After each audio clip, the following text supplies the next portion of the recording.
Tribuners, jumpa lagi bersama saya Rara Munawar Ahmad, jurnalis Tribun Timur. Dan tidak terasa seperti sebelum-sebelumnya, hari Rabu kalian akan bertemu saya di acara Tribuners Memilih. Dan malam ini kita kedatangan tamu spesial, adalah orang nomor 1 negeri di atas awan. Siapa lagi kalau bukan Bupati Toraja Utara. Langsung saja di sebelah kiri saya dengan bapaknya, silakan nih Pak. Ya, selamat malam. Malam Pak, Ya. Kayaknya seger banget nih Pak malam Ya. ini. Semangat Pak. Karena baru selesai melaksanakan kegiatan tes kesehatan. Swab test Pak. Swab test dan tes kesehatan. Gimana hasilnya Pak? Hasilnya sangat menggembirakan. Swab test berada dalam posisi negatif dan kemudian tes kesehatan tadi juga sungguh hasilnya positif. Ya. Alhamdulillah. Ini jauh-jauh dari Toraja Utara bertemu dengan Tribuners di mana saja sedang menyaksikan kita dalam acara Tribuners Memilih, dan tentunya kita akan banyak membahas soal bagaimana seorang Bupati Dr. Kalatiku Paimbonan melawan corona di kabupatennya nih Pak. Mungkin bisa cerita-cerita dulu nih Pak. Iya. Kabar-kabar hari ini, kesibukan hari ini ngapain aja Pak? Tribuners pasti mau tahu nih, oh ternyata ini bupatinya negeri di atas awan ini. Iya, betul. Negeri di atas awan itu suatu ikon baru bagi Toraja Utara. Negeri di atas awan ini sebenarnya sedari dulu sudah ada di Toraja. Tapi populer seperti sekarang ini itu baru 4 tahun yang lalu. 4 tahun yang lalu. Ya, ketika para wartawan dari Makassar setelah pelantikan saya di kantor gubernur, mereka ikut ke Toraja. Salah satunya Tribun Timur. Ya, nah itulah itu yang saya mau bilang. Salah satunya wartawan Tribun Timur, dan kemudian melihat sebuah pemandangan yang menakjubkan. Dari puncak gunung kelihatan hamparan awan yang begitu memukau. Bagi kami di sana biasa, tapi bagi orang yang baru melihat itu sesuatu yang sangat menakjubkan. Dan ternyata itu ketika Tribun Timur mengekspos itu melalui media sosial, itu tidak kurang dari 6-7 ribu per hari. Wah, orang naik ya pada tingkat pertama. Dan dari berbagai tempat gitu, itu kelihatan itu bagaimana mereka memesan tiket menuju Makassar dan kemudian terus ke Toraja. Iya. Jadi itu memang sebuah ikon baru dari 17 unggulan yang kita miliki di Toraja Utara. Negeri di atas awan itu adalah salah satu favorit terbaik itu. Dan itu pemandangannya di waktu pagi, begitu. Luar biasa sekali nih Pak. Kapan terakhir ke negeri di atas awan Pak? Oh, hampir setiap saat. Karena saya dalam kunjungan kerja ke pegunungan itu biasanya memilih jalan ke tempat itu. Pertama untuk mengecek bagaimana setiap saat perkembangan dari kelancaran lalu lintas menuju ke negeri di atas awan. Kemudian kedua, bagaimana mengecek pohon-pohon yang ditanam di sekitarnya, terutama pohon kopi. Karena saya mentekadkan setiap orang yang naik ke negeri di atas awan di suatu saat 2-3 tahun kemudian itu di kiri kanan itu pemandangannya hanya pohon kopi. Wah, luar biasa sekali nih Pak cita-citanya. Itu. Jadi karena kabupaten itu juga disebut kabupaten kopi, di samping kabupaten pendidikan. Jadi memang harus nyata benar bahwa kopi itu ada, dilihat, dirasakan, dinikmati oleh siapapun yang berkunjung ke sana. Langsung di atas negeri di atas awan langsung itu. Langsung negeri di atas awan. Itu baru mulai tumbuh pohonnya. Itu pertama. Kedua, kopi juga ini itu dipersyaratkan ditanam sejak dari 2 tahun terakhir ini. Penanaman kopi di Toraja itu adalah menggunakan kopi jenis asli sana, yaitu disebut dengan kopi Arabica tipika Toraja. Yang memang dari dulu itu dikenal dengan kopi Todolo. Dan oleh disertasi beberapa disertasi IPB yang meneliti kopi itu untuk kebutuhan disertasi, itu disebut kopi purba. Karena satu-satunya kopi di dunia ya yang belum mengalami rekayasa genetik. Rekayasa genetik itu misalnya perkawinan antara kopi Sumatera dengan Bali atau dengan Jawa Timur. Tercipta kopi baru, jenis baru. Ya gitu, jenis baru. Dan biasanya keharuman kopi jenis baru seperti itu hanya bertahan 3 generasi.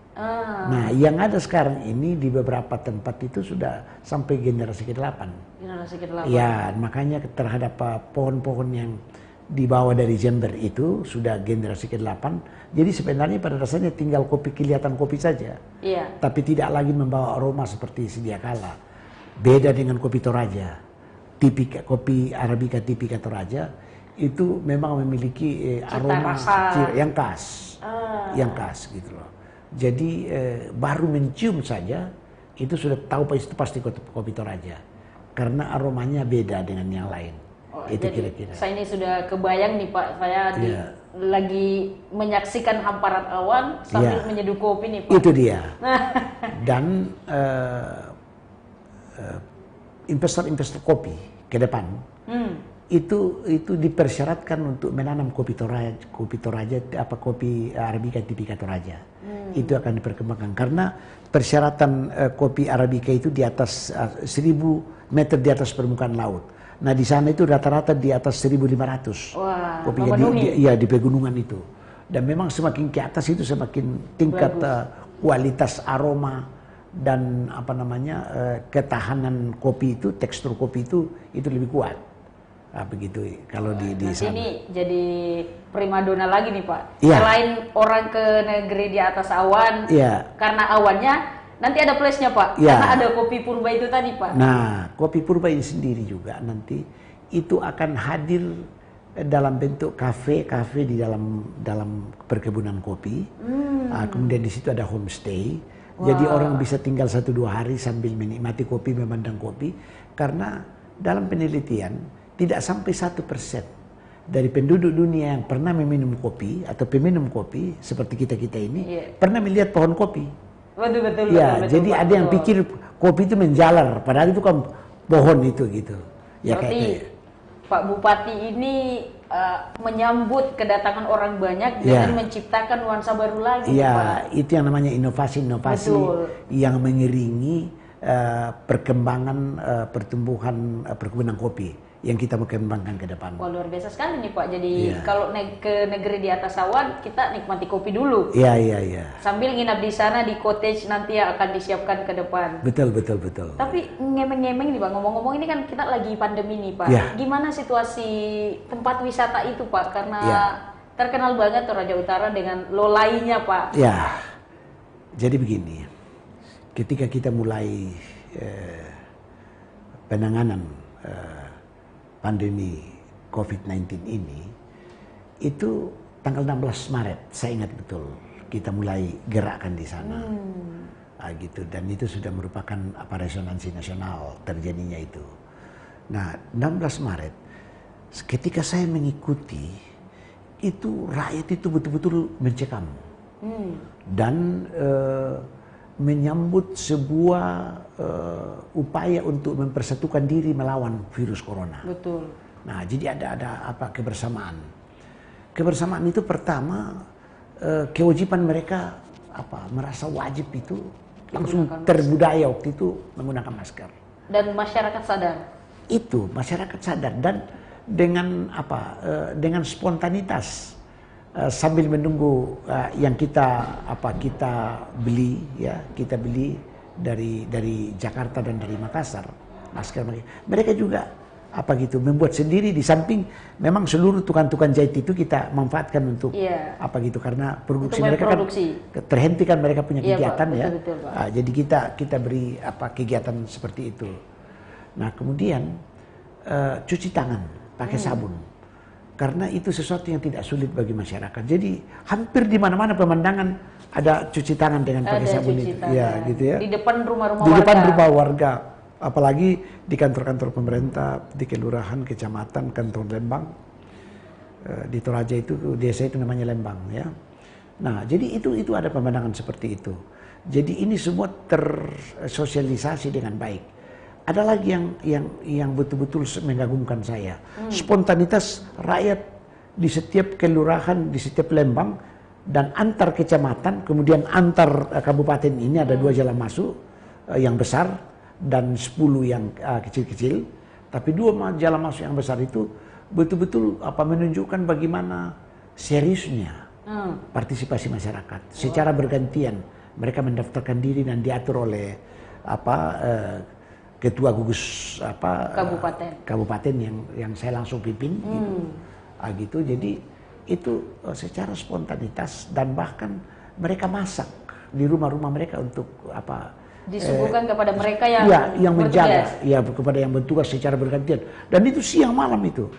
Apalagi untuk keluar masuk kabupaten ya, itu dijaga dengan ketat, diperiksa suhunya, kemudian KTP-nya, maksudnya tujuan. Kalau walaupun sudah punya KTP tapi tidak jelas tujuannya, itu disuruh pulang. Gitu. Dan kadang-kadang dia bilang kalau misalnya arah dari Makale menuju ke Rantepao, dia mau ke Palopo katanya. Dia tidak tahu kalau diikuti. Dia pergi ke Pasar Bolu, Pasar Pagi, Pasar Sore, gitu, dan disuruh pulang. Wah, luar biasa. Jadi ketat, dan itu wajib pulang, dan pulang betul. Gitu. Bahkan orang keluarga-keluarga di sana juga itu meminta kepada keluarga yang ada di luar supaya menghimbau ya, mereka menghimbau keluarganya yang ada di luar di zona-zona merah supaya untuk sementara waktu jangan pulang dulu. Jangan pulang dulu. Ya, kecuali hal-hal yang berat gitu ya, ada apa gitu. Dan kalau memang harus pulang, mereka rapid dulu baru jangan mengamankan di sana. Karena ada 11 orang yang kena gitu, tapi sudah sembuh semua. Sudah sembuh. Ya, kebetulan ada 1 yang meninggal. Itu hanya karena ditulari orang yang datang. Orang yang datang dari luar menulari orang di dalam. Gitu. Dan ada 2 dari 11 itu yang datang berobat ke Makassar, ketularan di rumah sakit itu. Terus kembali langsung kena gitu. Jadi catatan yang terpenting dalam mengawali penanganan COVID-19 ini itu adalah adakan persyaratan ketentuan bahwa stay at home. Jadi orang disuruh tinggal di rumah. Saya mati 1 minggu dari tanggal 16 Maret itu, 1 minggu itu ada kegusaran frustrasi. Wah, saya cepat-cepat memerintahkan kepada Kadis Pertanian segera membeli bibit tanaman. Kita bagikan secara gratis. Dan kita juga berikan pupuk organik. Apa yang terjadi itu memiliki dampak sekaligus 2. Mereka bersemangat, produktif, dan kemandirian hortikultura terjadi. Jadi bayangkan gerakan massal, dan bibit tidak terbatas kita bagi. Bibit hortikultura, sayur-sayuran, cabai, tomat, bawang merah, bawang putih. Kemudian ada juga perikanan darat. Ada 3 ikan itu jenis ikan, 1 ikan mas, ikan lele, dan ikan nila. Itu. Jadi ini masif penanganannya di Toraja. Nah, dari situ itu ada inovasi yang diketahui oleh pusat. Saya direkam, memberi testimoni. Kemudian itu menjadi kebijakan pusat untuk gerakan penanaman itu. Gerakan menanam sayur. Ya, itu dia, gerakan menanam sayur. Dan saya kira itulah yang ikut membantu imun kami kuat. Imun kami kuat di Toraja, sehingga satu-satunya di daerah kabupaten kota di Sulawesi Selatan yang zona hijau sampai hari ini tercatat di gugus tugas Toraja Utara. Utara. Karena itu tadi kesigapan pemerintah daerah terutama Pak Bupati. Dan spontanitas gerakan rakyat untuk mengambil bagian. Ini Pak yang bikin penasaran. Apa sebenarnya yang Bapak lakukan sampai bagaimana Bapak berkomunikasi ke warga sampai mereka tergerak secara mandiri membantu pemerintah untuk mengatasi COVID itu, Pak? Saya berkeliling. Kuncinya keliling. Memberikan penguatan kepada rakyat. Jangan takut. COVID-19 itu, virus corona itu harus dijawab dengan sebuah semangat dan kegembiraan. Betul. Jadi kalau kita ketakutan, kita sedih, kita lemah, penasaran, itu melemahkan imun tubuh. Dan disitulah penetrasinya cepat masuk. Gitu. Tapi kalau kita gembira, kita bertekad, kita memiliki semangat gotong royong dan terutama bekerja ya, bekerja itu, tapi dengan standar protokol kesehatan. Nah, jadi itu yang terjadi di seluruh rakyat, sehingga benar-benar ini akhirnya tercipta. Jadi tidak ada hari di mana saya tidak berkeliling, dan bukan cuma saya, seluruh jajaran saya bagi. Kalau saya ke utara, yang lain ke timur, ke selatan, dan ke apa. Jadi di mana-mana kelihatan orang Pemda. Nah, jadi mereka aktivitas itu, dan itu kebetulan kan terdukung oleh cuaca ketika itu.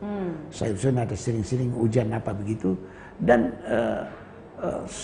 tanaman yang sayur-sayuran yang ditanam itu subur-subur muncul gitu loh. Kayak kangkung. Ya, sampai hari ini kalau saya catat itu sudah sekitar 8 kali panen.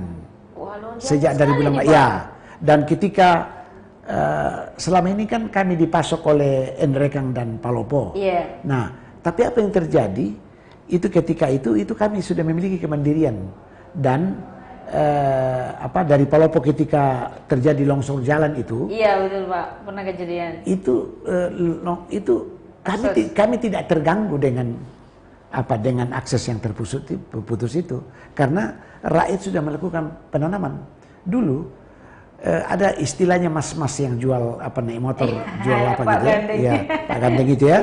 Nah, itu kan sayur dari Enrekang atau dari Palopo. Sekarang itu sudah sayur dari rakyat. Dari rakyat dibawa lagi keliling. Iya, dibawa keliling. Bahkan mungkin dibawa keluar, Pak. Belum barangkali pada tingkat itu, belum. Baru konsumsi lokal, karena selama ini kan kami yang dulunya pemasok utama ke Makassar, di sekitar 80-an ke bawah, itu jadi dipasok oleh tetangga setelah terakhir ini. Nah, jadi itu penyebabnya karena keberhasilan dari 4,5 juta orang Toraja di luar, itu setiap saat itu kirim uang ke Toraja. Nah, itu yang membuat semangat kerja menurun. Tetapi sekarang itu semangat kerja sudah meningkat, karena sadar betul mereka kalau kita tidak bekerja itu kita bisa kehilangan kesempatan untuk memperkuat imun. Betul. Dan kemudian kehilangan kesempatan untuk menghadirkan kembali budaya kerja dalam budaya orang Toraja itu. Betul. Di orang Toraja itu kalau kita tidak bekerja tidak boleh makan. Gitu. Jadi seperti waktu saya masih kecil itu, saya bekerja tumbuh padi, membersihkan halaman, dan terutama mengambil air karena belum ada waktu itu ya, belum ada leading gitu. Jadi kita pergi mikul air pagi dan sore. Gitu. Terus tumbuh padi kalau siang dan gitu. Jadi memang tercipta itu budaya kerja. Siklusnya gitu. Positif nih.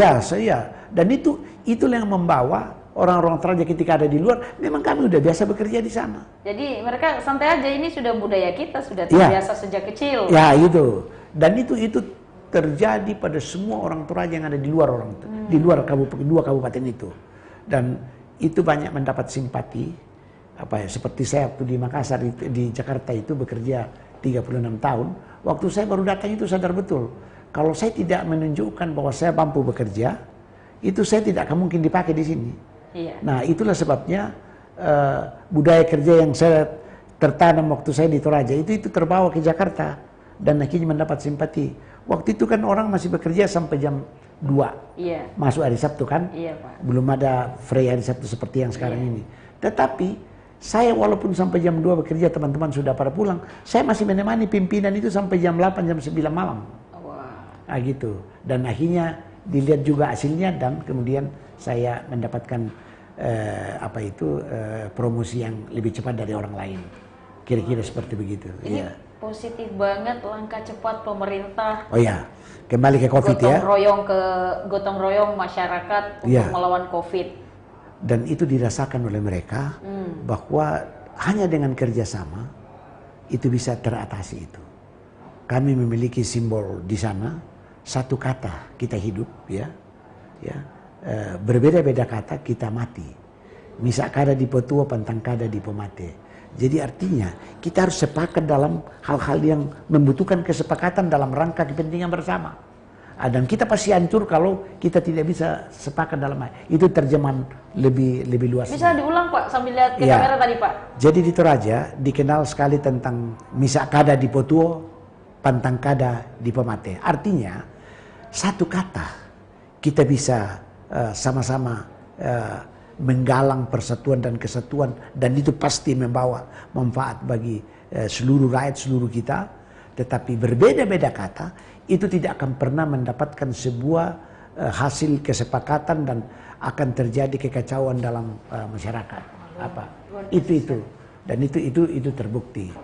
Nah, sehingga ada hikmah di luar daripada bahaya luar biasa corona itu, yaitu bahwa sadar rakyat tentang pentingnya kegiatan produktivitas. Sekarang ini kalau jalan-jalan ke sana, di mana-mana ya mata memandang di situ akan ada pemanfaatan pekarangan, pemanfaatan lahan untuk kegiatan-kegiatan bercocok tanam. Ya, bercocok tanam itu atau ekonomi produktif di bidang pertanian pangan. Jangka pendek tapi menghasilkan. Ya, dan itu tidak hanya oleh pribadi-pribadi rumah tangga, tetapi juga oleh organisasi-organisasi ibu-ibu, organisasi PKK terutama. Terutama. Itu luar biasa gerakan penanamannya. Jadi kita sudah bisa mengkonsumsi ya hasil kita sendiri gitu ya. Iya. Pak. Itu kalau masyarakat dengan menanam sayur, menjaga imunitas hingga akhirnya sampai hari ini zona hijau alhamdulillah. Betul, ya. Kalau Bapak sendiri nih Pak, bocor dong ke Tribuners. Gimana cara Bapak menjaga imun tubuh selama pandemi Covid nih? Apalagi kesibukan banyak, aktivitas juga padat sekali.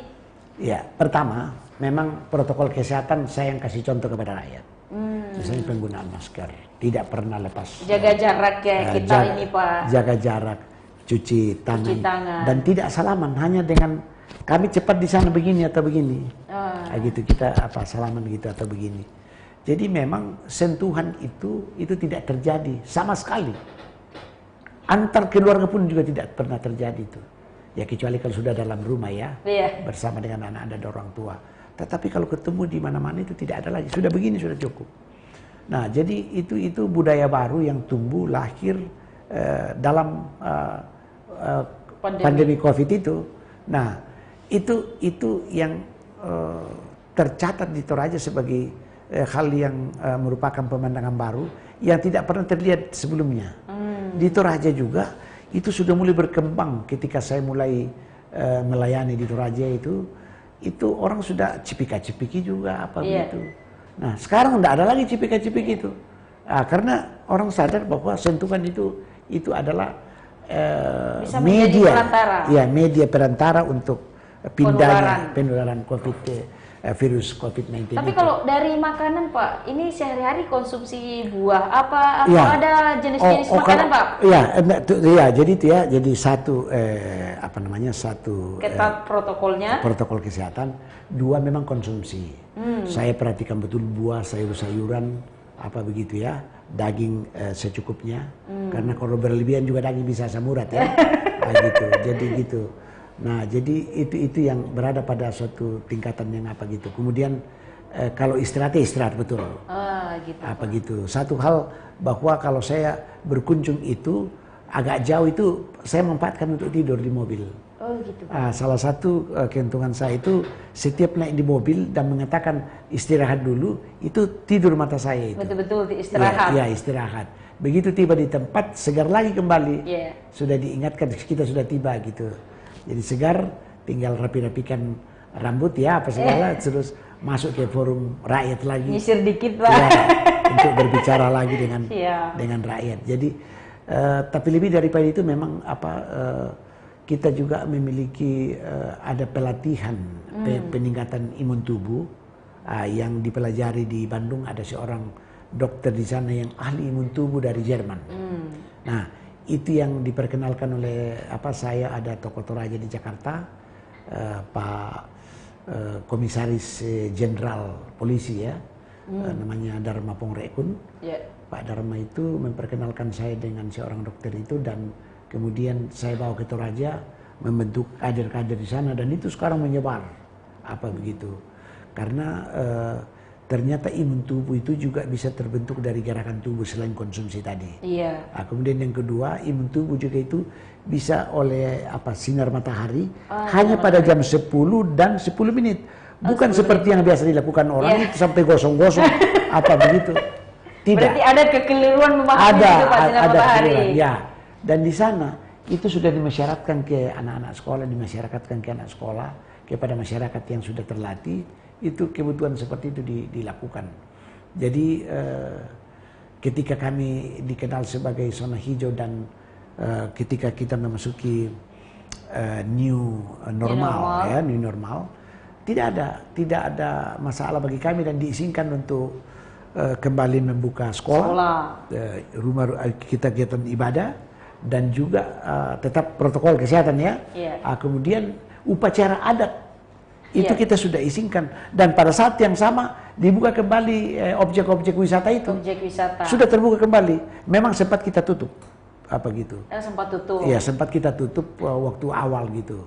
Tetapi begitu masuklah kebijakan pemerintah pusat tentang new normal, maka implementasinya di Toraja membuka tempat ibadah, membuka sekolah-sekolah dan gitu, upacara-upacara adat itu juga sudah diberi izin, namun tetap dalam prinsip protokol kesehatan.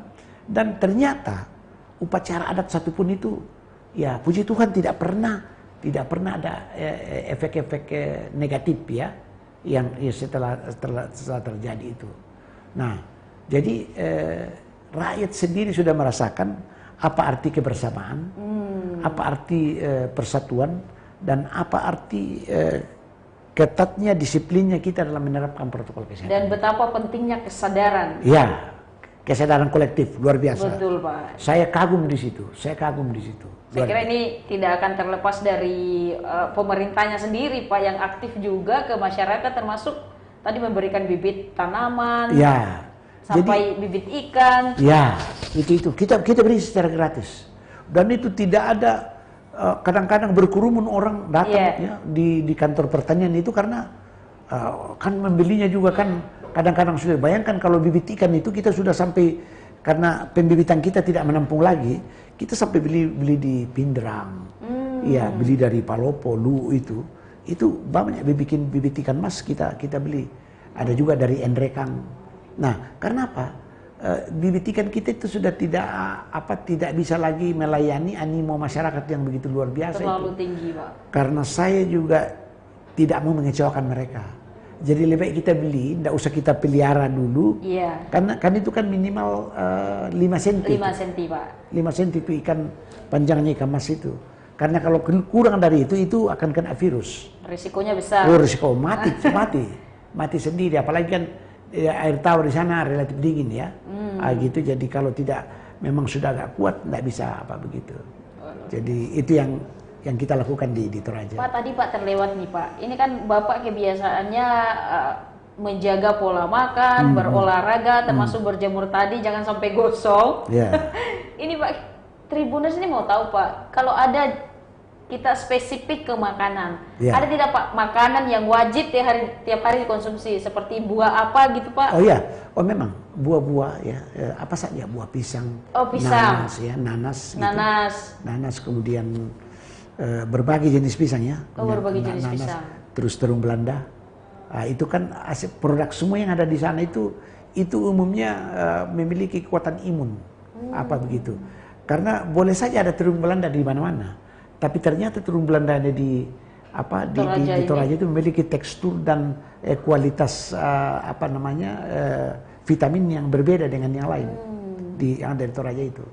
Itu sudah gitu. Bahkan sudah melalui satu penelitian itu bisa dibuat wine yang dari terung Belanda itu. Nah begitu anunya. Kalau air putih Pak rajin juga minum? Itu sudah pasti. Wajib Pak ya? Dan air putih yang hangat. Ya, rupanya beda kualitas terhadap corona itu kalau hangat dengan yang biasa. Sebaiknya hangat. Sebaiknya hangat. Karena air dingin itu bisa membuat flu, apalagi kan kami daerah dingin. Iya betul Pak. Jadi itu bisa flu, jadi mesti agak hangat baru bisa membuat suasana tubuh apa gitu ya, kemudian gerakan tubuh lebih lincah gitu dengan air hangat Ya, itu. Pak, kelihatan sekali Bapak ini kayaknya lebih bugar dari saya nih Pak yang masih muda. Ternyata ada pola makan dan pola kerja yang diterapkan di Pak, luar biasa Iya, sekali Pak. dan itu sebabnya karena kita melihat bagaimana rakyat menikmati apa yang kita lakukan. Betul Pak. Bagaimana rakyat merespon apa gitu.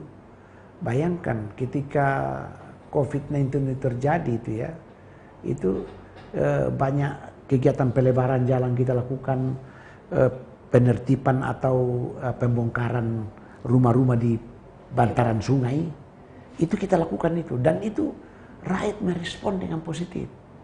Karena dengan itu kita ingin memperindah daerah Toraja itu kan daerah pariwisata. Iya, Pariwisata betul, itu tekanannya kepada daya tarik.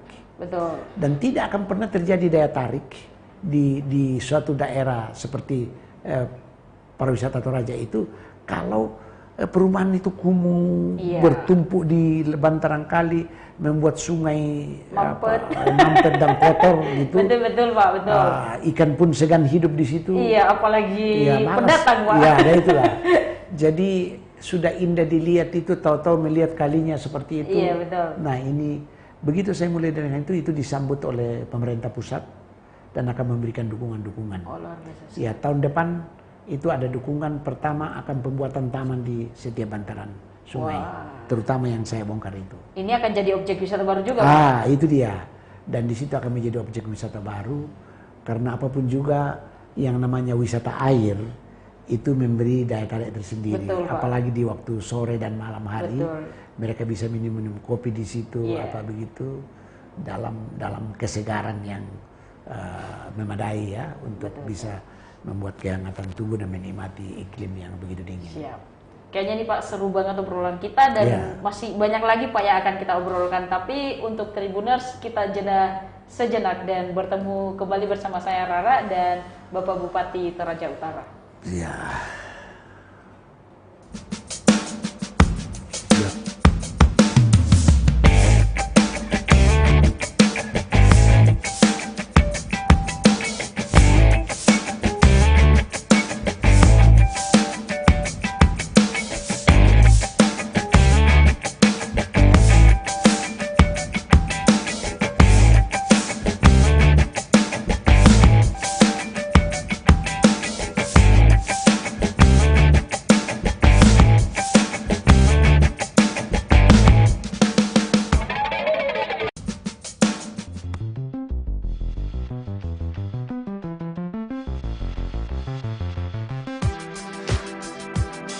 Jalan-jalan ke pantai atau menaiki puncak gunung, melihat dataran indah dan membayangkan lukisan alam Tuhan yang menakjubkan akan tersaji dalam sebuah liputan menarik juga eksklusif.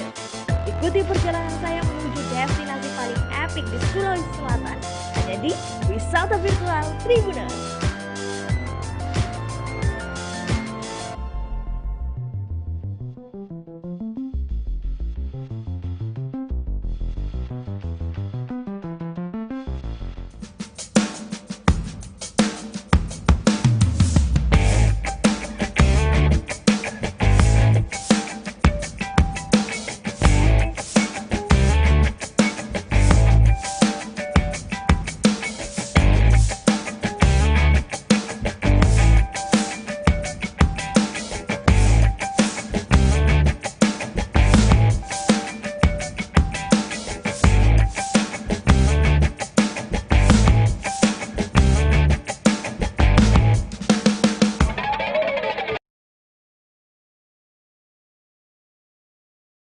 Jurnalis Tribun Timur bersama Bapak Bupati Toraja Utara, dan obrolan kita tadi sudah banyak seputar bagaimana Toraja Utara berhasil mempertahankan wilayahnya zona hijau COVID-19, dan Pak Bupati juga sudah menceritakan bagaimana kolaborasi aktif gotong royong pemerintah dan rakyat masyarakat Toraja Utara melawan COVID-19 hingga berhasil keluar dari pandemi ini. Dan saat ini kita akan bahas banyak hal juga soal Toraja Utara. Tapi terkait tema kita Lolai Negeri di Atas Awan, ngomong-ngomong nih Pak, apakah sudah aman kalau kita ke Toraja Utara nih Pak saat-saat ini? Ya, dengan tegas saya ingin katakan sangat aman.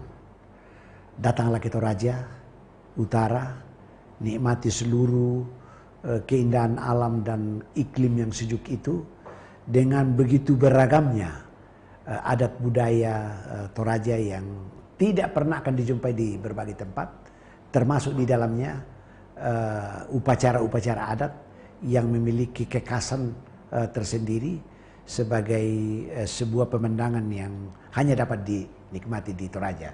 Jadi datanglah di Toraja, sungguh-sungguh sangat aman.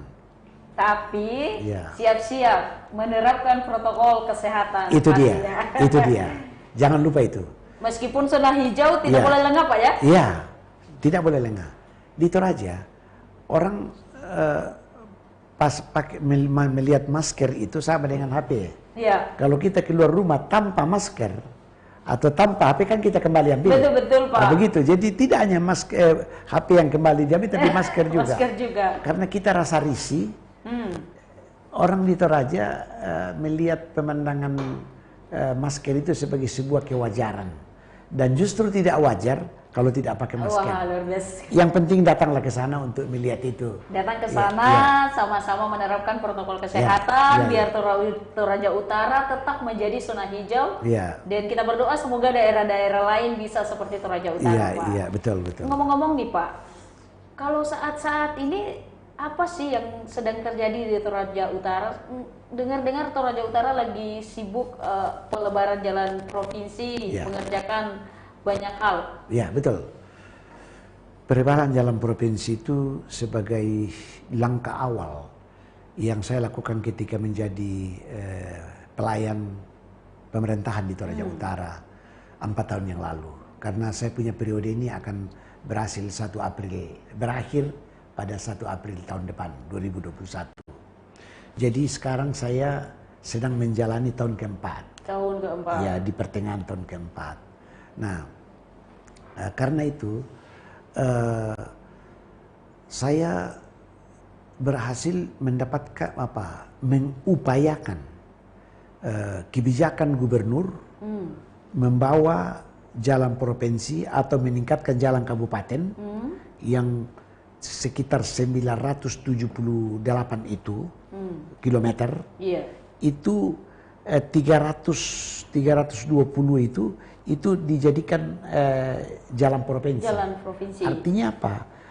Ketika dijadikan jalan provinsi, yang membiayai adalah provinsi, tapi yang menikmati kita di sana. Betul Pak. Nah, gitu. Jadi menarik dana sebenarnya dari luar, tetapi melalui satu kebijakan Pak Gubernur gitu ya. Nah. Saya pertama kali mendapatkan satu jalan provinsi pada bulan Oktober 2016 yang lalu ketika saya mulai, ya karena saya dilantik pada tanggal 31 Maret, gitu ya.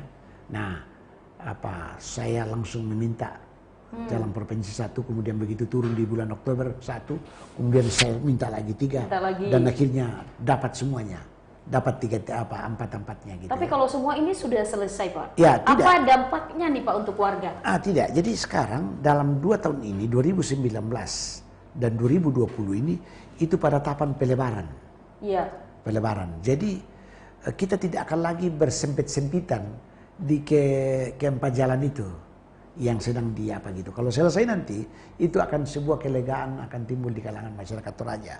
Pertama, tidak akan terjadi lagi penyempitan di jalan, karena ini jalan poros sebenarnya ini 4 ini. Iya. Di samping jalan negara yang ada 1 ya. Jadi di sana kita tidak akan menemukan lagi suatu kemacetan yang luar biasa. Panjang. Ya, kemacetan panjang dengan terjadinya pelebaran ini. Dan pelebaran yang terjadi itu juga mengokohkan ilmu pemerintahan yang saya pelajari, itu bahwa dalam pemerintahan itu kuncinya adalah partisipasi masyarakat. Atau rohnya adalah partisipasi masyarakat. Tidak ada penyelenggaraan pemerintahan kalau tidak ada partisipasi masyarakat. Betul, Pak. Partisipasi masyarakat. Nah, ketika dimulai disosialisasikan akan ada pelebaran, memang ada riak-riak. Tetapi begitu diberitahu tentang masa depan daerah itu untuk menjadi daerah pariwisata, untuk kembali menorehkan prestasi pertanian pangan di masa lalu, gitu ya. Ini kan kita udah pernah, cuma ingin kembali lagi ke situ, gitu. Ketika kita menceritakan itu muncullah kesadaran itu, dan satu dua masyarakat memang masih melihat bahwa kok kenapa kita punya rumah mau dipotong, lahan mau dipotong, tapi dengan pendekatan yang begitu persuasif dan penuh kesabaran. Ini yang saya dapatkan satu ya, kuncinya. Sabar. Karena ada satu jalan itu yang sampai 6 kali dilakukan pendekatan, baru akhirnya mereka sadar dan rela. bahkan rela membuat sendiri, membongkar sendiri lahannya dan rumahnya untuk di gitu. Jadi kita tinggal melakukan pemolesan perluasan itu. Jadi disitulah saya lihat bagaimana rakyat itu kalau paham maksud daripada tujuan pembangunan itu betul-betul tercipta suatu feedback ya dari rakyat, respon dari rakyat yang sangat positif, dan itu saya gitu. Sekarang ini saya sedang menulis itu untuk memperlengkapi teori-teori baru yang saya temukan di dalam praktek penyelenggaraan pemerintahan ini, untuk ya sebagai sumbangan saya dalam rangka bacaan bagi insan-insan ilmu pemerintahan, ilmuwan pemerintahan ke depan, bahwa di situ seorang pemerintah itu betul-betul dibutuhkan kesabaran. Apalagi ketika rakyat sudah paham betul arti kebebasan. Nah, di situ yang kadang-kadang membutuhkan suatu penanganan kesabaran yang luar biasa. Ketika rakyat betul-betul merasa haknya dibatasi gitu ya. Nah, di sini benturan, dan itu kita harus cepat mengantisipasi, jangan sampai terjadi itu. Hal yang menggembirakan adalah bahwa pada akhirnya kita melihat ada sebuah pemandangan yang luar biasa di mana rakyat itu tampil dengan penuh keikhlasan. Catatan ini penuh keikhlasan. Betul, untuk merelakan tanahnya dipotong untuk jalan, rumahnya dipotong untuk jalan, dan mereka merasakan setelah sudah terjadi itu. Apalagi nanti kira-kira sekitar Oktober November itu jalan terbesar yang menuju dari Rantepo menuju Bua itu, Bandara Bua itu sudah akan terlebar. Nah, itu tinggal 43 km. Dan sebelum ada jalan itu kita harus mendapatkan jalan sepanjang 73 km. Sekarang nanti kalau selesai itu, ya itu tinggal 43 km. Jadi begitu dekatnya pergi ke Bua atau pergi ke Palopo, begitu. Karena tidak lagi memerlukan putaran jalan dengan kelok-kelok yang memusingkan orang banyak. Begitu.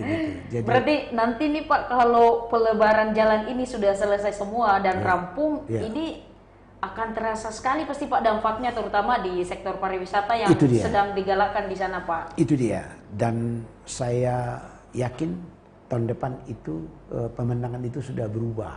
Wah. Sudah berubah total karena dari tahun ke tahun provinsi itu meningkatkan tensi kehadirannya dalam bentuk program-program di Toraja Utara sebagai konsekuensi dari kebijakan Pak Gubernur untuk memberikan kami 4 jalan provinsi. Nah, itu yang sangat menakjubkan bagi rakyat di sana. Karena skema untuk menghadirkan program seperti itu tidak pernah terpikirkan sebelumnya. Betul. Bahwa kita harus melibatkan pemerintahan di atas. Iya. Karena pemerintahan di atas itu ada provinsi, ada pusat. Nah, selama ini kan kita mengenal pusat. Padahal di provinsi sendiri itu ada gitu. Apalagi kami memiliki 5 dapil Toraja itu, 5 orang dari Toraja itu, 2 kabupaten itu yang ada di provinsi. Inilah yang kami juga manfaatkan untuk menyuarakan aspirasi dari sana. Sehingga kita boleh menikmati secara bersama kue provinsi itu betul. Ya sebagai milik bersama. Betul. Dan itu sekarang ini terasa benar. Efeknya ke warga Toraja Utara semua. Gitu. Dan baru mereka sadar bahwa ternyata selama ini kita tidak pernah memanfaatkan itu secara signifikan. Apa begitu? Hanya daerah lain. Makanya ketika saya baru datang ke sana itu di tahun 2015 APBD kami itu baru 720 miliar. Sekarang sudah 1,2 tahun terakhir ini. Jadi 1.200 miliar atau 1,2 triliun. Wah, dan untuk tahun 2021 sedang dirancangkan untuk 1,3 lebih. Naik lagi, Pak. Naik lagi. Dan memang harus begitu progresnya kan. Apa begitu. Jadi sektor-sektor pendapatan itu kita perlebar, kita perluas gitu, termasuk juga pendapatan asli daerah kita di sana. Iya. Nah, gitu. Kita push PAD. Ya PAD karena itu juga merupakan kehadiran langsung daripada sebuah partisipasi rakyat itu dalam membayar pajak dan berbagai kontribusi yuran-yuran yang dilakukan oleh Pemda. Pak, terkait PAD tadi, bagaimana pemerintah daerah mengembangkan wilayah dan lain-lain. Kalau tidak salah baca tadi nih Pak, di Tribun Timur itu saya baca Toraja Utara berhasil berturut-turut, kalau tidak salah 4 tahun berhasil terima WTP nih Pak. 5 kali berturut-turut. Oh, 5 kali WTP. Ya. Ini artinya WTP itu kan ada transparansi pengelolaan keuangan daerah di sana Pak. Iya, iya. WTP itu adalah suatu penilaian tertinggi, ya. Jadi semacam wisuda per nilai wisuda per setiap tahun, ya. Nilai wisuda dalam pengelolaan APBD. 1 tahun. 1 tahun berjalan. Iya. Jadi misalnya tahun 2019 ya, dinilai apa kuncinya Pak bisa dapat WTP? Kuncinya pertama, disiplin dalam penanganan administrasi keuangan. Itu nomor 1. Tertib ya, disiplin ya, tertib atau disiplin apa gitu. Kalau keterlibatan Pak Bupati dalam keterlibatan langsung Pak Bupati memastikan tertib itu kayak gimana Pak? Ini yang saya mau katakan sekarang. Jadi yang kedua adalah internal control.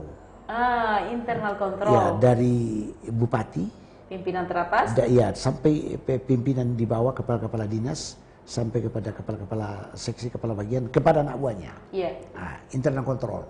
Apa gitu, sebelum kita dari fungsi pengawasan ya. Yang ketiga, tidak kurang pentingnya adalah integritas. Integritas setiap aparat itu untuk melihat pelaksana pemerintahnya. Ya, pelaksananya. Betul. Untuk karena begini, boleh saja administrasi benar, tetapi realnya tidak seperti itu. Betul. Hanya terjadi dalam pengkwitansian. Ada penyimpanan di sini. Tapi sebenarnya terjadi penyimpangan. Penyimpangannya. Nah, yang paling penting untuk yang saya alami waktu saya baru masuk itu ya di tahun 2014. Karena begitu saya dilantik, masuk itu BPK. Ya. Menilai sebelumnya. Jadi ada ketakutan di mereka. Di pengelola keuangan itu untuk menghadapi orang pusat. Iya. Jadi kan orang pusat dalam arti BPK ya. Iya, betul. Jadi kadang-kadang mereka menghindar. Ya, terus menghadaplah mereka melakukan keluhan kepada saya, turun ke bawah. Jadi tahun pertama itu saya sampai turun menjadi kepala seksi. Ya, atau membantu kepala seksi. Kepala bidang yang menangani itu.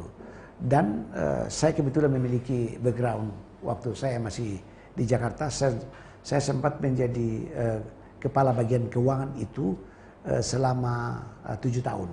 Wah, pengalamannya luar biasa juga. Ya, dan kemudian saya pernah menjadi Pimpro 12 tahun. Nah, kemudian di samping direktur 4 kali berturut-turut yang tidak pernah terlepas daripada urusan keuangan, secara spesifik waktu saya menjabat Sekretaris Direktorat Jenderal selama 8 tahun, itu penanganan terhadap keuangan itu bagian terpenting di samping manajemen program gitu yang kita tangani. Tapi aspek keuangannya itu tidak pernah terlepas daripada aspek realisasi daripada program-program itu. Itulah sebabnya ketika saya turun langsung ke bawah bersama-sama dengan kepala-kepala seksi, kepala bidang merespon pekerjaan BPK, akhirnya kita juga menemukan ternyata ada aset-aset yang sangat besar yang dibilang masih tercatat bahwa itu ada di Toraja Utara dari pusat, dari provinsi, dan juga dari kabupaten induk kami dari Tanah Toraja, itu ternyata barangnya sudah tidak ada. Tapi tercatat. Tercatat, dan itu salah satu kelemahan daripada penilaian WTP itu. WTP itu. Nah, itu saya bereskan. Kalau bobol? Ya, kita sampai menginventarisasi 48 miliar aset itu yang tidak ada barangnya, tapi masih tercatat di kita di Kabupaten Induk dan juga di provinsi dan apalagi di pusat. Di laporan ada. Ya, di laporan tapi barangnya sudah tidak ada. Di lapangannya tidak ada. Ya, contoh misalnya. Iya. Ada bantuan jalan dari Jakarta, Iya. dari PU misalnya, apa gitu. Nah, itu beberapa tahun yang lalu itu kan sudah ditimpali lagi oleh program berikutnya Iya, ketika betul, sudah Pak. rusak. Iya. Nah, mestinya itu kan dihapuskan yang Iya. sebelumnya itu yang sudah apa gitu. Nah, penghapusan seperti itu tidak pernah terjadi sehingga bertumpu terus. Nah, begitu saya masuk, saya apa gitu, dan menurut ketentuan itu harus dihapuskan melalui sidang DPR. Iya. Kita ajukan ke DPR dan DPR juga menyaksikan bahwa barang-barang seperti yang dimaksud itu tidak ada lagi. Tidak ada lagi. Ya, dan itulah sebabnya dengan berbagai kesepakatan DPR akhirnya kita mencapai itu. Saya juga ingin mencatat bahwa WTP juga terjadi karena di samping internal control tadi itu adalah keterlibatan DPR yang luar biasa. Kalau saja DPR tidak mendukung bahwa ini kita hapuskan, yang memang barangnya sudah tidak ada, kendaraan misalnya itu sudah tidak dapat lagi dipakai, sudah biji tua begitu, tapi masih tercatat sebagai kendaraan. Nah, itu semua yang merupakan hal-hal yang mengikat kita sehingga tidak pernah lompat-lompat gitu ya, naik ke atas. Ketika itu saya sungguh bergembira bahwa WTP 5 kali berturut itu juga memberi dampak kepada dana insentif daerah. Dana insentif daerah. Ya. Jadi pertama kali kami dapat 7,5 gitu, 7,5 miliar ya. Ya. Habis itu lompat ke 34. Ya. 34 berturut-turut 2 kali. Wah. Ya gitu ya. Kemudian pernah turun menjadi 12. Ya. Kemudian naik menjadi 45 lagi sekarang. Wah. 45 miliar. Jadi total itu sudah 120 miliar. Itu kita dapatkan karena kita berhasil memiliki nilai positif dalam pengelolaan keuangan yang disebut dengan wajar tanpa pengecualian. Berhasil. Wah, jadi ini yang membuat kita bersemangat sekarang karena mendapatkan penilaian seperti itu. Nah, jadi rakyat juga sudah tahu itu dan semuanya ini memiliki implikasi terhadap menggeliatnya berbagai sektor sebagai akibat daripada insentif tadi yang naik itu. Kedua, keyakinan bahwa ternyata kita sudah on the track dalam melakukan pengelolaan pembangunan. Betul. Fisik maupun administratif. Betul. Nah, itu yang sangat menggembirakan saya dan ini sudah mulai terbudaya. Bagi dinas-dinas yang selama ini merupakan biangnya keterlambatan, itu saya sudah ajari, saya sudah bimbing, dan di dalam ruangan saya sendiri saya parkir mereka untuk menyelesaikan tugas-tugas itu. Tidak boleh keluar dari ruangan saya kalau tidak selesai. Betul-betul internal kontrol. Ya, sama dengan kita punya meja pertemuan tadi itu, ruang rapat tadi. Begitulah, mungkin masih lebih panjang sedikit saya punya. Jadi you bayangkan itu kepala-kepala puskesmas hadir di situ dengan aparatnya secara bergantian, dan saya tidak mau lihat mereka keluar dari ruangan saya itu kalau tidak beres. Gitu. Jadi itu saya mengawasi langsung. Kan biasanya atasan itu Pak mengumpulkan, perbaiki ya, ditinggal. Ternyata situasinya kalau di Toraja Utara didampingi Pak. Ya, saya pepet terus, saya pepet terus gitu loh. Sampai nagol Pak. Iya, seperti misalnya pelanggaran lalu lintas. Betul. Ya, datanglah mobil motor pemburu itu menempel dia sampai tidak bisa lagi bergerak dan ditangkap. Ini juga begitu. Saya pepet terus sehingga seluruh pencatatan yang dipersyaratkan itu bisa tercapai sesuai dengan administrasi yang diminta. Administrasi yang diminta. Dan mereka juga senang karena setelah itu sudah tahu. Dan akhirnya tahu. Sudah tahu gitu. Ya, karena ini kan soal administrasi itu hanya soal kemauan. Betul. Tidak ada yang sulit di situ sebenarnya. Yang penting ada kemauan, karena sudah ada contoh-contoh sebelumnya yang terjadi yang disebut dengan administrasi yang baik itu seperti apa. Tuntutan-tuntutan administrasi, kewajiban-kewajiban kita di situ itu terlihat dengan jelas. Itu di administrasi WTP itu. Keren banget tuh Pak, internal kontrolnya menghasilkan WTP 5 kali berturut-turut. Ya, gitu tuh, betul. Dan itu tidak hanya bagi kita, tapi mengembirakan semua pihak Betul, yang memiliki simpati dengan Toraja Utara itu. Siap. Gitu, iya. Luar biasa sekali nih Pak Bupati. Saya sampai semangat sekali nih Pak untuk bertanya banyak hal, tapi karena kita dibatasi oleh waktu dan kita jeda sejenak dan bertemu lagi dengan saya Rara dan Bapak Bupati Toraja Utara. Rara ini inspiratif ya.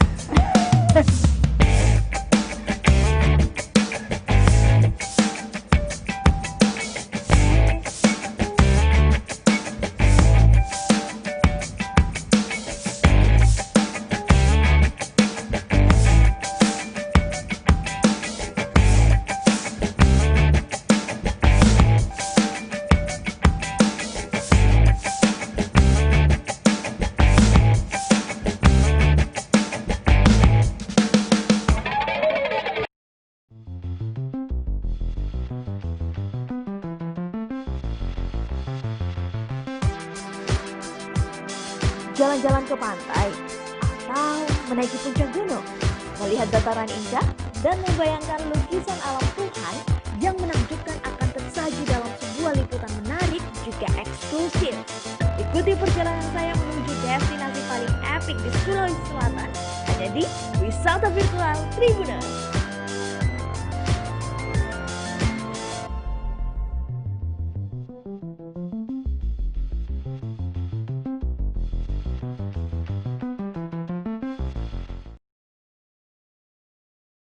Balik lagi bersama saya Rara, jurnalis Tribun Timur dan Bupati Toraja Utara dalam obrolan Tribuners memilih negeri di atas awan melawan Corona. Dan tidak terasa Tribuners, kita sudah sampai di segmen terakhir dan ada pertanyaan pamungkas untuk Bapak Bupati nih.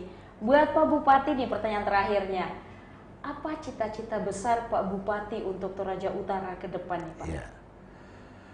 Saya ikut memekarkan daerah itu dalam posisi penyelesaian administrasi di tingkat pusat. Ketika itu saya berada di Kementerian Dalam Negeri sebagai Sekretaris Direktorat Jenderal Pemberdayaan Masyarakat dan Desa. Jadi cita-cita besar saya untuk Toraja itu adalah bagaimana membuktikan kepada rakyat di Toraja Utara bahwa pemekaran itu benar-benar berarti bagi rakyat. Berarti bagi upaya kita untuk mendekatkan pelayanan kepada rakyat.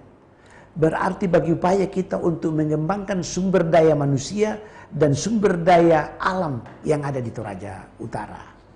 Kegiatan-kegiatan ekonomi produktif harus berkembang pesat di Toraja Utara. Dan hal gelagak yang mengarah ke situ itu sudah ada tanda-tanda. Sebelum COVID pandemi, menurut penilaian OJK, ya, Otoritas Jasa Keuangan, ternyata di Toraja Utara itu tingkat pertumbuhan ekonominya itu 8,2%. Nasional kan kita tahu 5 dan provinsi 7. Jadi memang gelagak atau tanda-tanda ke arah pertumbuhan apa gitu itu meningkat. Memang ada yang bilang, oke, memang meningkat pertumbuhan ekonomi, tetapi kesempatan kerja atau tingkat pengangguran juga tinggi. Karena tercatat di BPS, Badan Pusat Statistik, itu tingkat pengangguran itu sekitar 12%. Nah, saya memanfaatkan pengkonkretan atau evaluasi data pengangguran ini. Itu ketika kita sekarang ini lagi menyusun apa yang disebut dengan sensus penduduk di tahun 2020 ini kan setiap 10 tahun.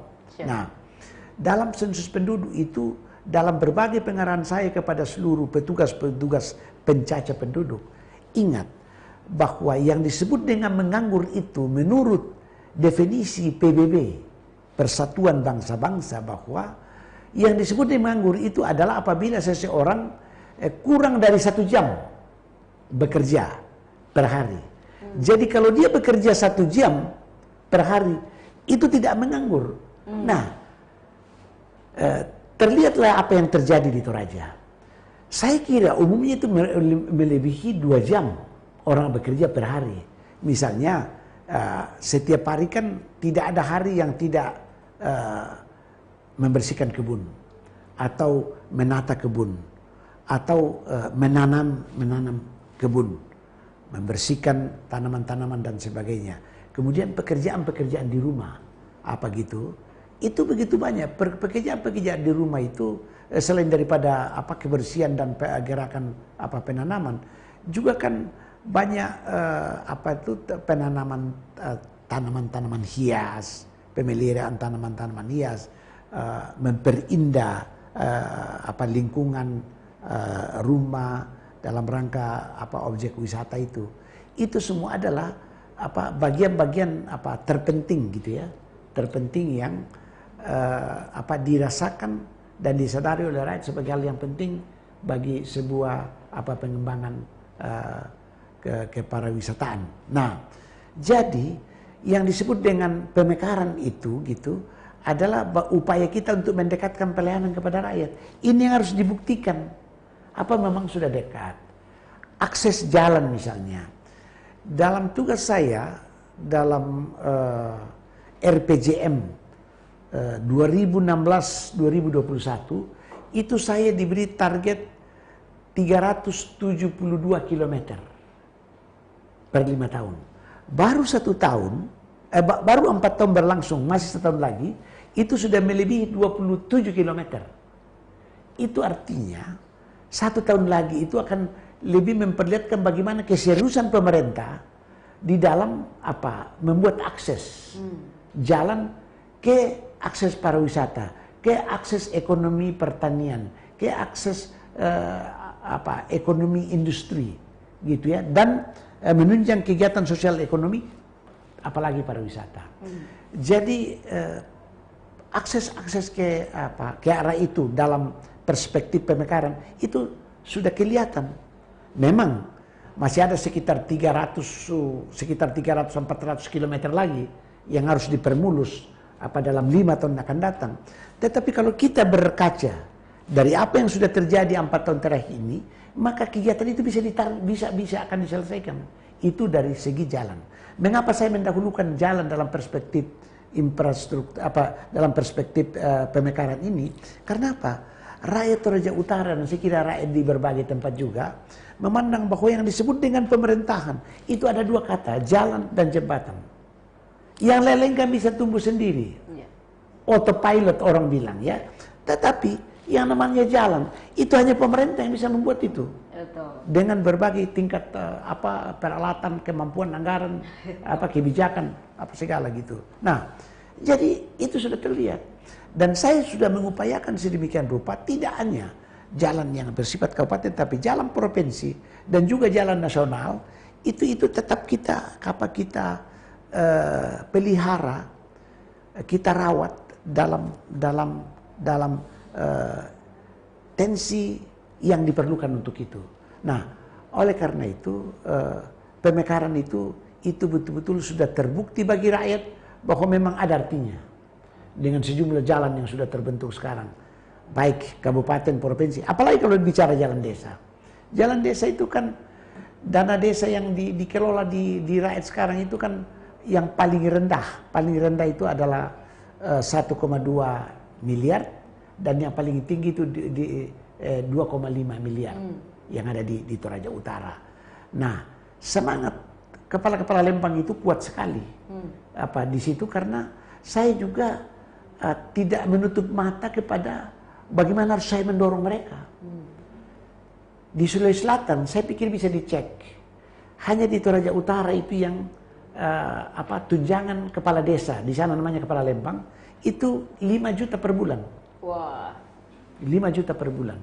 Karena ketika saya masih menjadi pejabat di Jakarta, di Departemen Dalam Negeri, kita membuat exercise. Berapa sebenarnya yang perlu untuk kepala desa atau kepala lembang kalau di Toraja, itu tunjangannya per tahun supaya memiliki semangat yang positif. Dihitunglah, artinya kalau APBD-nya, anggaran pendapatan dan belanja desanya itu misalnya 1 miliar, maka wajar kalau mereka terima 5 juta per bulan, yang artinya hanya 60 juta per tahun. Iya. Nah, padahal dalam kenyataan kan di atas 1 M semuanya. Iya. Nah, itulah bagaimana kita mendorong dia. Dan apa yang terjadi sekarang di setiap desa itu sekarang ini, kalau di total seluruh jalan yang terjadi di Toraja itu 385 kilometer. Itu jadi hampir 400 kilometer. Kalau nanti tembus di 2021 itu tembus ke 400 itu. 400 kilometer. Artinya kalau jalan itu disambung-sambung. Yeah. Kan ada yang cuma 10 meter, Yeah, betul. ada yang cuma 100 meter. Tapi kalau semua disambung itu sudah hampir 400 kilometer kalau disambung-sambung. Jadi rakyat sendiri sekarang sudah melihat bagaimana pemekaran itu berarti bagi rakyat. Itu yang saya tekankan. Dan pemekaran rakyat juga pemekaran juga itu juga harus memperlihatkan adanya kemandirian bagi daerah. Kemandirian di bidang pangan, kemandirian di bidang sosial budaya. Artinya apa yang kita lakukan di Toraja itu bisa dihasilkan di Toraja. Kecuali pada kebutuhan komoditas pabrik yang tidak mungkin kita bisa produksi di sana, misalnya sabun ya, misalnya odol apa segala, kan tidak mungkin. Nah, itu yang kita darurat. Tapi secara keseluruhan, kesiapan kita dalam menggerakkan ekonomi, menggerakkan sumber daya manusianya, pendidikan misalnya. Iya. Pendidikan sekarang itu waktu saya mulai start 2015, saya bilang tadi kan urutan 18. Sekarang kan sudah urutan ke-5. Wow. Melalui kegiatan-kegiatan melalui kegiatan penataran guru dan pendisiplinan murid. Jadi yang saya ingin tekadkan dalam tahun-tahun ke depan ini gitu ya, itu adalah lebih memperjelas bahwa memang pemekaran itu berarti. Atau dengan bahasa lainnya adalah menuntaskan tujuan pemekaran di 5 tahun ke depan. Harus tuntas itu. Jadi tidak perlu lagi kita bicara, memang sudah terbentuk otonomi baru. Apalagi baru berjalan 2,5 tahun pemerintahan saya, karena saya mulai dengan gerakan-gerakan kemandirian itu kami adalah terpilih sebagai daerah pemekaran terbaik nomor 2, nomor 1 Bandung Barat, nomor 2 Toraja Utara, dan nomor 3 Tangerang Selatan. Wah, luar biasa sekali. Jadi itu terlihat kan effort yang kita lakukan itu membuktikan bahwa memang pemekaran itu sudah on the track di dalam penanganan penyelenggaraan pemerintahan dan pembangunannya. Nah, itu yang saya ingin lakukan supaya jangan sampai nafas kita dalam mewujudkan itu kendor, tetapi justru semakin kencang untuk menuju kepada penuntasan tujuan pemekaran, yaitu kemandirian daerah, mendekatkan pelayanan kepada rakyat, mengembangkan sumber daya manusia, sumber daya alam, gerakan perekonomian, dan juga adat budaya kami. Betul. Itu yang saya tekadkan untuk lebih nyata ke depan. Siap. Tribuners dan saya pribadi Pak hanya bisa mendoakan semoga apa yang dicita-citakan dan apa yang diharapkan masyarakat Toraja Utara itu bisa terwujud ke depan Pak. Dan sebelum kita berakhir nih Pak, saya baca-baca dulu nih Pak yang nonton kita di Tribun Timur.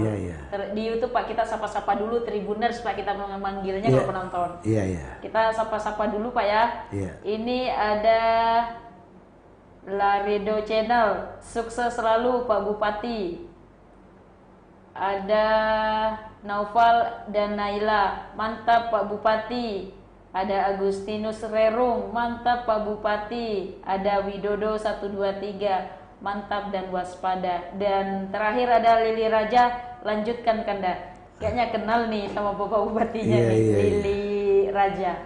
Dan tidak terasa Pak, kita sudah sampai di penghujung acara dan sebenarnya Pak masih banyak hal ini Pak yang menarik untuk kita diskusikan, kita bahas, kita berbagi cerita kepada Tribuners dan sepertinya akan seru kalau di obrolan kita selanjutnya background kita langsung negeri di atas awan sambil minum kopi purba tadi, penjelasan Pak Bupati. Sebelum terakhir nih Pak, ada pesan-pesan untuk khususnya warga Toraja Utara dan umumnya warga Indonesia khususnya dalam melawan COVID-19 nih Pak. Ya, bagi seluruh rakyat Indonesia yang saat ini masih sedang berjuang dalam melawan virus corona, karena baru 102 kabupaten kota di Indonesia yang berada dalam zona hijau, saya menghimbau untuk tetap bersemangat, kuat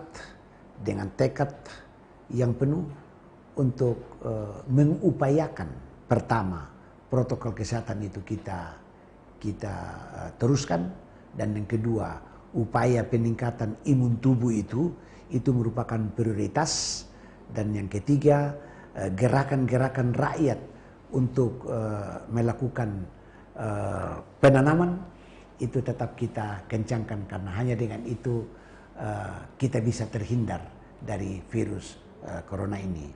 Kemudian kepada rakyat Toraja Utara, mari kita bersatu, mari kita menyatukan persepsi bahwa langkah-langkah pembangunan sebagai upaya untuk mendekatkan pelayanan kepada rakyat, terutama untuk membuktikan bahwa pemekaran itu berarti bagi daerah kita, sekarang ini sudah terlihat dengan jelas. Yang penting sekarang adalah bagaimana capaian-capaian yang kita sudah peroleh ini itu diteruskan ke depan, agar supaya kita tidak terhenti pada sebuah tahapan perjalanan, pada setiap tikungan perjalanan, tapi justru memuluskan jalan kita apabila kita bersatu. Hanya dengan persatuanlah kita bisa membangun Toraja Utara dengan sebaik-baiknya, dan dengan kesadaran seperti itu kita telah membuktikan bahwa berbagai peristiwa-peristiwa telah kita alami di masa lalu. Hanya dengan persatuan kita bisa dapat mengatasinya, dan karena itu betapa pentingnya persatuan kita bersama untuk melihat masa depan daripada daerah kita, untuk memantapkan kegiatan-kegiatan yang begitu terlihat dengan mata di depan. Satu, pariwisata kita sangat potensial dengan adanya akses-akses yang sudah terbuka. Ada bandara Toraja International Airport di Makale, kemudian ada bandara Bua di Palopo. Itu semua adalah upaya-upaya yang akan memberikan dukungan kepada pengembangan pariwisata kita. Yang kedua, kita juga memiliki potensi sumber daya ekonomi pertanian, ekonomi pertanian pangan, perikanan darat, peternakan, adalah peluang-peluang yang membutuhkan kehadiran kita semua untuk tampil mengantar daerah kita untuk bisa menyongsong masa depan yang lebih baik. Masa depan pariwisata akan terdukung dengan baik di sana. Karena pariwisata yang kuat adalah pariwisata yang didukung oleh sumber daya ekonomi lokal yang dapat mensejahterakan rakyatnya. Karena hanya dengan itu akan berartilah pariwisata itu apabila dirasakan kehadirannya melalui satu mata rantai ekonomi yang boleh dilakukan dan didukung oleh rakyat kita. Dan yang terakhir adalah masa depan kita di bidang pendidikan itu sudah terasa baik. Lompatan dari 18 dalam 3 tahun itu menuju ke 5 besar di Sulawesi Selatan itu bukan sesuatu yang mudah. Tapi itu hanya karena kerjasama dari semua pihak. Para penyelenggara pendidikan, kemudian para orang tua, masyarakat benar-benar bisa dan telah berkontribusi positif terhadap hal-hal seperti itu. Dan dalam posisi 5 besar ini sebenarnya bukan tempat kita di situ. Di masa lalu kita selalu nomor 1 atau minimal nomor 2. Dan karena itu mari kita kembalikan kejayaan pendidikan kita untuk lebih baik. Menyongsong masa depan yang lebih baik pula. Demikian, terima kasih. Sukses untuk kita semua. Terima kasih. Wah, banyak juga yang kita dapatkan dari obrolan kita di Tribuners Memilih edisi hari ini bersama Bupati Toraja Utara, Bapak Dr. Kalatiku Paembonan. Terima kasih sekali lagi Pak sudah berbagi cerita dengan kita, dan untuk Tribuners di mana saja berada, sampai bertemu di obrolan dan cerita berbeda tentunya di acara Tribuners Memilih bersama saya Rara Munawar Ahmad, jurnalis Tribun Timur, dan see you soon. Ya, mantap ya.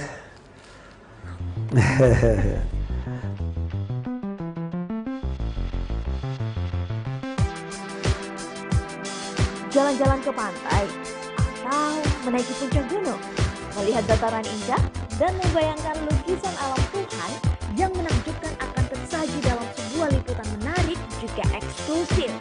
Ikuti perjalanan saya menuju destinasi paling epik di Sulawesi Selatan hanya di Wisata Virtual Tribuners.